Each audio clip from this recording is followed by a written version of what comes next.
विद्यार्थी मित्रांनो नमस्कार. मी अमोल बागडे आपल्या सर्वांचं मनपूर्वक स्वागत करतो आपल्या नारायण आयएस अकॅडमीच्या यूट्यूब चॅनलवरती. मित्रांनो, आपली राज्यसेवेची परीक्षा आता 9 तारखेला आहे. सोबतच आपली कंबाईनची परीक्षा आहे ग्रुप बी आणि ग्रुप सी दोघांची. आणि त्याच्यामध्ये वारंवार विचारले जाणारे जे आपले काही पॉलिटीमधले राज्यशास्त्रामधले काही जे असे विषय आहेत ज्याच्यापैकी एक आज आपण घेऊन आलेलो आहोत की आपल्या घटनेमधील भाग आणि परिशिष्ट वेगळे वेगळे पार्ट्स किती आहेत आपल्या संविधानामध्ये आणि वेगळे वेगळे शेड्यूल कोणते आहेत. कधी कधी हे जुळायला लावायला वगैरे विचारतात, तर हे खूप महत्त्वाचे आहेत. अशाच काही महत्त्वाच्या टॉपिकवरती आपण पॉलिटी, इकॉनॉमी आणि वेगळे जे काही सब्जेक्ट आहेत त्यांच्यावरती आपण 5-5 10 मिनिटाची व्हिडिओ घेऊन येऊ, जेणेकरून तुम्हाला रिव्हिजन करायसाठी त्याची खूप जास्त मदत होईल. चला तर आजच्या व्हिडिओला आपण सुरुवात करूया. याच्यामध्ये सर्वात पहिले बघूया याच्यामध्ये भाग क्रमांक 1 ते भाग क्रमांक 6 पर्यंत बघूया. याच्यामध्ये भाग क्रमांक 1 मध्ये आपल्याला दिलेला आहे संघ राज्य व त्यांचे राज्यक्षेत्र, कलम 1 ते 4 पर्यंत आहे. याच्यामध्ये आपल्यामध्ये जे राज्य आहे, भारत म्हणजे काय आहे, युनियन टेरिटरीज काय आहेत, यांचं सगळ्यांचं नाव दिलेलं आहे. याच्यामध्ये कुठे भाग 1 मध्ये. भाग 2 मध्ये कलम 5 ते 11 पर्यंत आपल्याला याच्यामध्ये काय दिलेलं आहे, याच्यामध्ये सिटिझनशिप दिलेली आहे की आपल्याला नागरिकत्व कोण आहेत, भारताचे नागरिक कोण आहेत याच्याबद्दलची माहिती दिलेली आहे. जन्म, स्थलांतर, कायद्यानुसार नागरिकत्व ह्या सगळ्या गोष्टी दिलेल्या आहेत. भाग 3 आपल्याला सर्वांना बिलकुल मुखपाठ आहेतच आहे की त्याच्यामध्ये मूलभूत अधिकार दिलेले आहेत. भाग जे 4 आहे याच्यामध्ये ते काय आहे, राज्य धोरणाची मार्गदर्शक तत्वे, ज्याला आपण काय म्हणतो DPSP म्हणतो, कलम 36 ते 51 पर्यंत आहे याच्यामध्ये. आणि मूलभूत कर्तव्ये 42व्या घटना दुरुस्ती 1976 मध्ये याला भारतीय संविधानामध्ये अंतर्भूत करण्यात आला गेलेला आहे. काय आहे, भाग 4 त्याला म्हणतो आपण. भाग 5 जो आहे आपला तो काय आहे, केंद्र सरकारचा आहे, ज्याच्यामध्ये कलम 52 ते 151 येतं.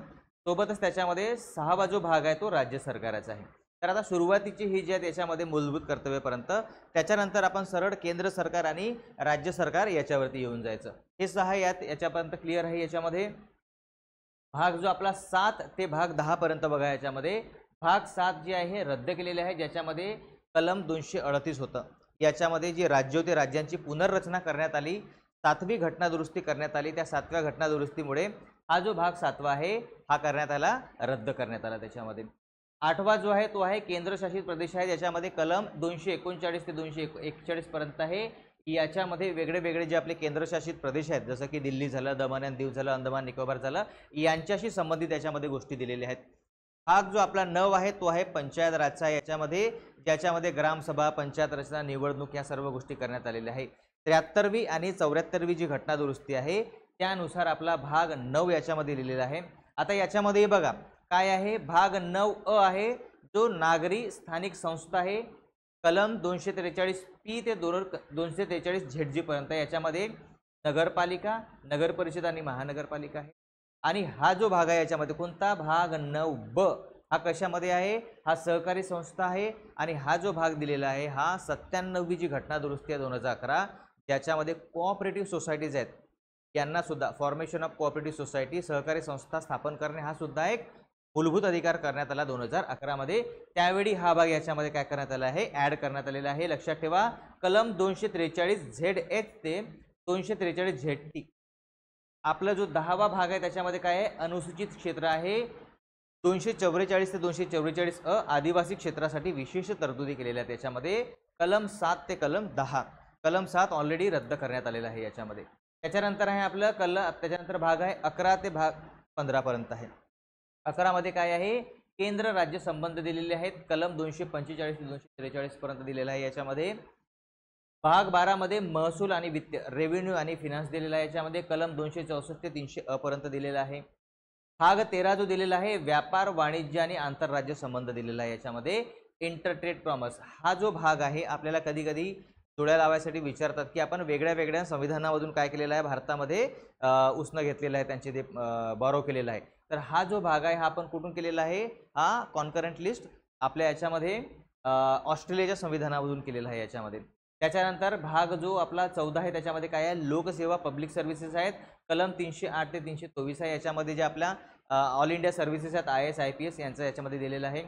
त्याच्यानंतर भाग 15A जो आहे न्यायाधिकरण दिलेलं आहे. याच्यामध्ये 323A ते 323B न्यायाधिकरण म्हणजे याच्यामध्ये ॲडमिनिस्ट्रेटिव्ह ट्रायब्युनल्स जे दिलेले आहेत त्याच्यामध्ये दिलेलं आहे. भाग 15 जो आहे तो काय आहे आपला निवडणुकांचा आहे, 324 ते 329 आहे. निवडणूक आयोग, मतदार यादी या सगळ्या गोष्टी याच्यामध्ये दिलेल्या आहेत. त्याच्यानंतर आपला जो आहे भाग 16 ते भाग 22 पर्यंत. भाग 22 पर्यंत आहे. काय आहे? भाग 16 मध्ये काय दिलेलं आहे? अनुसूचित जाती जमाती व अँग्लो इंडियन यांच्यासाठी जे स्पेशल प्रोव्हिजन्स आहेत ते दिलेले आहेत. त्याच्यामध्ये आरक्षण काय आहे, प्रतिनिधित्व आणि ओळख दिलेलं आहे. भाग जो 17 आहे आपला ते काय आहे? कार्यालयीन भाषा, की भारत सरकारची कार्यालयीन भाषा कोणती राहील, official language of the states. त्याच्यानंतर भाग 18 मध्ये बघा, हा खूप महत्त्वाचा आहे आपला, इमर्जन्सी प्रोव्हिजन दिलेले आहेत, आणीबाणीचे प्रोव्हिजन दिलेले आहेत कलम 352 ते 360 पर्यंत. कलम त्याच्यानंतर 18 नंतर जो आपला भाग 19 आहे त्याच्यामध्ये विविध तरतुदी दिलेल्या आहेत. त्याच्यामध्ये राष्ट्रपतीचे संरक्षण, व्याख्या ह्या सगळ्या गोष्टी दिलेल्या आहेत. भाग 20 मध्ये हा बघा, हा आपल्यासाठी खूप महत्त्वाचा आहे. भाग 20 कोणता आहे? संविधान दुरुस्ती कलम 368 द्वारे अमेंडमेंट ऑफ द कॉन्स्टिट्यूशन दिलेला आहे त्याच्यामध्ये. त्याच्यानंतर अस्थायी व संक्रमणीय तरतुदी आहे त्याच्यामध्ये, विशेष राज्य, प्रारंभिक तरतुदी ह्या सगळ्या कुठे दिलेल्या आहेत? भाग आपला 19 जो दिलेला आहे याच्यामध्ये, 21 जो दिलेला आहे. भाग 22 जो दिलेला आहे, संक्षिप्त नाव, प्रारंभ व निरसन ह्या सगळ्या गोष्टी आपल्याला दिलेल्या आहेत 393 ते 395 असं. तर आता हे झाले आपले वेगळे वेगळे भाग, 22 भाग आहेत आपल्या याच्यामध्ये. त्याच्यानंतर आपण याच्यामध्ये बघू वेगळे वेगळे परिशिष्ट म्हणजे शेड्यूल दिलेले आहेत. तर पहिलं जो शेड्यूल आहे याच्यामध्ये काय दिलेलं आहे? राज्य व केंद्रशासित प्रदेश. याच्यामध्ये काय दिलेलं आहे? भाग अ राज्य, भाग ब केंद्रशासित प्रदेश, त्यांची यादी आणि सीमारेषा, की आपल्या भारतामध्ये किती राज्य आहेत, त्यांची सीमारेषा काय आहे, त्यांचं नाव काय आहे, हे सगळं दिलेलं आहे. शेड्यूल जो 2 आहे त्याच्यामध्ये काय आहे? वेतन व मानधन दिलेलं आहे, की आपल्या भारतामध्ये वेगळे वेगळे संविधानिक पदं आहेत, त्या संविधानांची याच्यामध्ये काय दिलेलं आहे की त्यांचा राष्ट्रपती, उपराष्ट्रपती, राज्यपाल, न्यायाधीश, आपले जे महालेखाकार आहेत, कॅग आहेत, त्यांचं वेतन आणि मानधन कुठे मेन्शन केलेलं आहे? परिशिष्ट 2 मध्ये.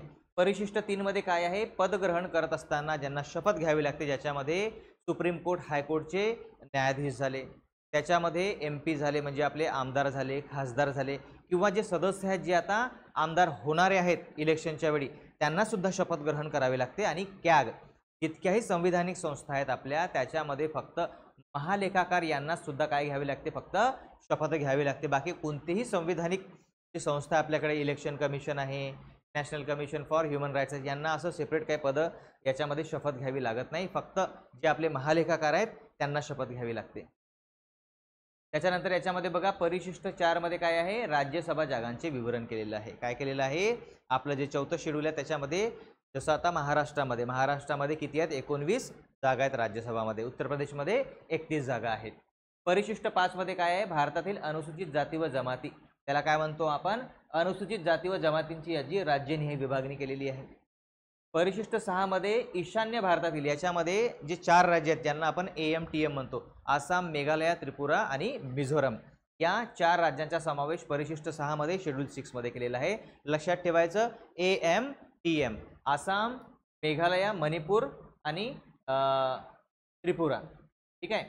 AMTM मध्ये आहे, याच्यामध्ये आसाम, मणिपूर, मेघालय आणि त्रिपुरा या राज्यांचा याच्यामध्ये समावेश केलेला आहे. परिशिष्ट 7 मध्ये केंद्र व राज्य सरकार याच्यामधील सूची आहे.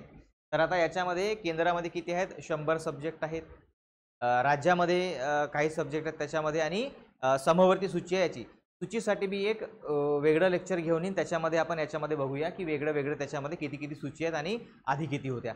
सध्या याच्यामध्ये आपण एवढंच बघूया की 7वं जे शेड्यूल आहे त्याच्यामध्ये काय दिलेलं आहे? केंद्र व राज्य सरकारमधील सूची दिलेली आहे की दोघांमध्ये कोणते कोणते वेगळे सब्जेक्ट दिले आहेत. 8व्या परिशिष्टामध्ये आपल्याला सगळ्यांना माहिती आहे की त्याच्यामध्ये काय आहेत? भाषा दिलेले आहेत. त्याच्यानंतर बघा परिशिष्ट जे आपलं 9 आहे त्याच्यामध्ये काय आहे? कायद्याचे अंमलीकरण आहे, की न्यायालयीन पुनर्लोकापासून संरक्षण असलेले कायदे. याच्यामध्ये काय आहे? सुरुवातीला जेव्हा आपल्या स्वातंत्र्यानंतर जेव्हा सरकार पहिले बनलं जवाहरलाल नेहरूंचं, त्यांनी काय केलं? एक परिशिष्ट बनवलं, 9वे परिशिष्ट, आणि त्याच्यामध्ये जे काही कायदे टाकले त्याला मूलभूत अधिकारांच्या विरोधात आहेत असं म्हणून न्यायालयामध्ये जाता येत नव्हतं. त्यांना म्हणतात जमीन सुधारणा कायदा किंवा समाज कल्याणाचे कायदे आहेत. त्याच्यामध्ये लँड रिफॉर्म्स या परिशिष्टामध्ये जे काही कायदे टाकण्यात आले त्यांना न्यायालयामध्ये जाऊन दाद करता येणार नाही अशी परियोजना होती. पण 1973 मध्ये सुप्रीम कोर्टने जो एक केशवानंदा भारती केस दिलेला होता त्याच्यामध्ये म्हटलं की 24 एप्रिल 1973 नंतर जे काही कायदे याच्यामध्ये आहेत ते जर मूलभूत अधिकार किंवा संविधानाच्या विरोधात असतील तर त्यांच्यावरती न्यायालय काय करू शकते? दाद देऊ शकते. त्याच्यानंतर 10वं जे परिशिष्ट आहे पक्षांतराविरोधी तरतूद. पक्षांतराविरोधी तरतूद म्हणजे काय आहे? राजीव गांधी सरकारने 52व्या घटना दुरुस्तीनुसार 1985 मध्ये अँटी डिफेक्शन लॉ आणलेला आहे. याच्यामध्ये केलेला आहे काय? अनुच्छेद 102.2 व 191.2 संबंधित आहे. परिशिष्ट 11 जी आहे ती कशाची आहे, पंचायत राजची आहे की राज्यांकडे सोपवायची 29 विषय आहेत. लक्षात ठेवा पंचायत राजकडे किती आहेत, 29 विषय दिलेले आहेत त्याच्यामध्ये. तसंच परिशिष्ट जे 12 आहे त्याच्यामध्ये काय आहे, महानगरपालिका आणि नगरपालिका यांना दिलेलं आहे. असं आपल्या याच्यामध्ये किती आहेत, 12 परिशिष्ट आहेत, 22 भाग आहेत. यानंतरच्या भागामध्ये आपण काही ज्या महत्त्वाच्या सुधारणा केलेल्या आहेत, आतापर्यंत किती सुधारणा झालेल्या आहेत आणि पंतप्रधानानुसार आपण महत्त्वाच्या ज्या सुधारणा आहेत त्या घेऊन येऊ. सोबतच आपण महत्त्वाचे जे आर्टिकल आहेत त्याच्यावरती सुद्धा एक विषय बनवूया. वेगळ्या वेगळ्या विषयानुसार आपली परीक्षा होतपर्यंत तुम्हाला रिव्हिजन करायसाठी सोपं झालं पाहिजे म्हणून 10 ते 15 मिनिटाची व्हिडिओ आपण याच्यामध्ये बनवत जाऊ. मित्रांनो, तुम्हाला आपला जर आजचा व्हिडिओ आवडलेला असेल तर नक्की त्याला सबस्क्राईब करा, लाईक करा आणि आम्हाला असंच तुम्ही मोटिवेट करत राहा. धन्यवाद.